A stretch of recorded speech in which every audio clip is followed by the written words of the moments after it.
imagine 500 years ago?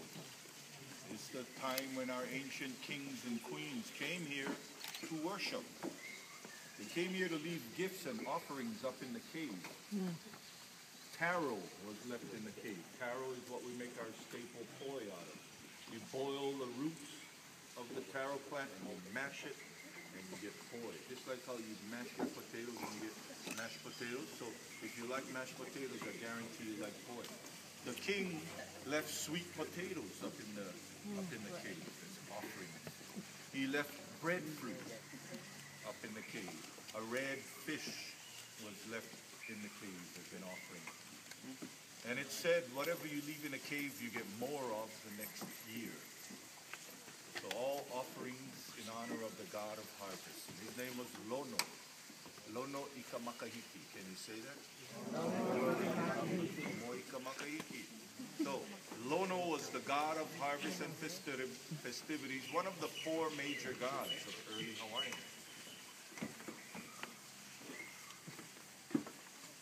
So try to imagine the day when the royal monarchy came here. And remember, only the king and the royal family could come here. No commoner was allowed to see the Fern Grotto. If you were caught here, and if you were not part of the royal procession, then you were put to death. And that's the way it was. Now, on a lighter note, today everyone can come here. And if you've been here before, you may remember going up into the cave. Has anyone been here with us before? Now, everyone got to, thank you for coming back, everyone got to go up into the cave up until 7 years ago. In the year of 2006, it rained and rained for 42 days, non-stop rain. 2 more days than the Bible. When the rain finally stopped, the rocks and boulders began to fall and break off from the top of the cave. One rock came rolling over the edge of the cliff. This rock was about the size of Micah's Nissan Altima. It was about the size of a mid-sized car. And then we'll close the cave and build a viewing platform. And so now we cannot go up into the cave. This is as far as we go. And now this is where the weddings take place.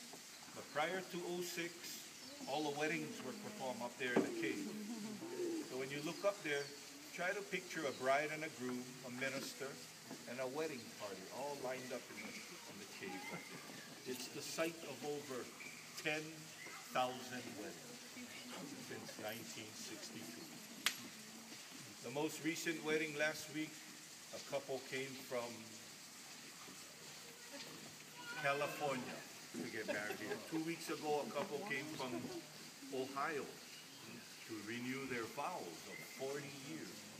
3 weeks ago, a couple came from Japan to get married here. About a month ago, a couple came from Washington, D.C. to get married here. People come from all around the world to get married here.